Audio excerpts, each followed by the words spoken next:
More on K-pop's high notes, let's bring in Jenna Gibson. She's a PhD student at the University of Chicago and the career columnist for The Diplomat. Welcome to the show. Hi, Nick. Great to be here. So give us some background. How did K-pop rise and prosper in the first place and become one of these growth drivers for South Korea?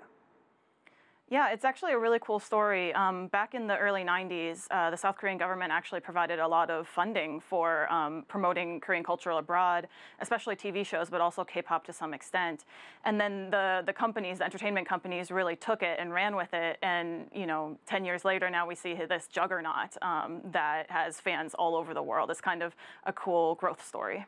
And we certainly saw that ahead of this year's Grammy. Social media was flooded with fans of K-pop's hugely popular group BTS at the show. In fact, they made history as the Grammy's first K-pop presenters.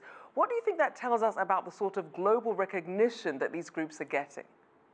Yeah, it's a really amazing moment, and lots of groups, especially BTS, have had those moments in the last year or so where it's not just people online, it's not just fans, but really mainstream American and global audiences have been exposed to them, and that's really great. They've gone on Ellen, they've gone on Graham Norton in the UK, so I think people who don't necessarily know about K-pop are even able to learn a little bit more about these groups, and that's kind of cool to see.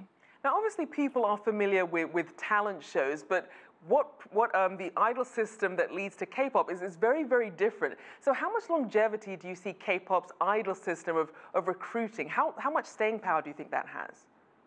Yeah, well, I mean, I think it's been going on for quite some time. It's not a new system. And so in a way, people have been kind of predicting the demise of K-pop, thinking it's kind of a fad around the world for many years now, probably about a decade. And they've just proven them wrong left and right. So I actually think that the system itself and the K-pop industry in general is here to stay.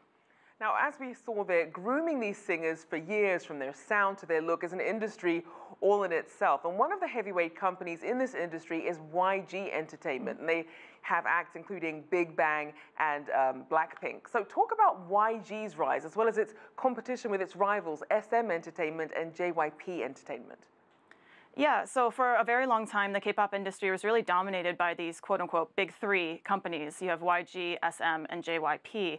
That's a little bit less so now. There are a lot of other companies, smaller companies that have come up. Big Hit, for example, manages BTS. So obviously, they've made a major splash in the industry without having to be from those big three companies. But it is still a big, major factor in the industry that you have these three companies that really started off the trend of K-pop and have had some of the biggest acts in the world. YG in particular really focuses on a little bit more of a hip hop style, and they like to talk about the authenticity of their music. A lot of their artists write music for their own CDs and things like that. So that's one of the main focuses for YG in particular. So then does it leave a lot of opportunity for new acts to come onto the scene who don't go through this idol system? Honestly, not really. It's hard, and I think that's why we've seen a proliferation of shows like Produce 101 and Produce 48. You have these reality TV shows where kind of anybody can go on. Maybe they're from a smaller company, they've been training for a long time, but they just never hit it big, and they're able to go on TV and really show their skills and show their charm to the audience. And if they're able to capture people's attention, then even if they're from a small company or even if they haven't been able to make things work, they can grab that global audience. So I think that's one of the big reasons we've seen these competition shows really become more popular in the last few years. Now, on the darker side of the industry, obviously we know that Sung Lee of Big Bang quickly became the face of this huge sex, bribery, corruption, and prostitution scandal. How deeply is this affecting YG as well as K-pop as a whole?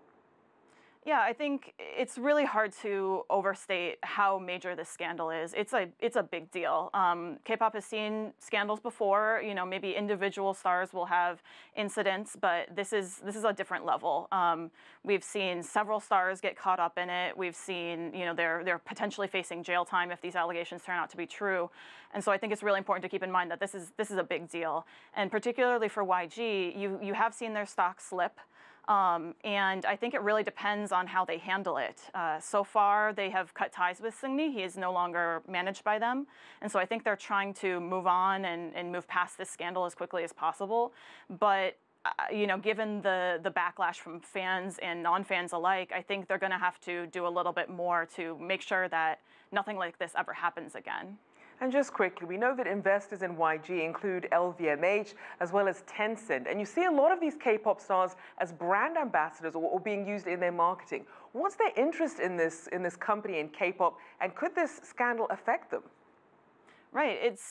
You've definitely seen a lot of global companies being very interested in K-pop. I mean, on the American side, Mattel is putting out a line of BTS dolls in a couple months. So that's, you know, another way in which all these different companies really want to buy into this phenomenon of K-pop.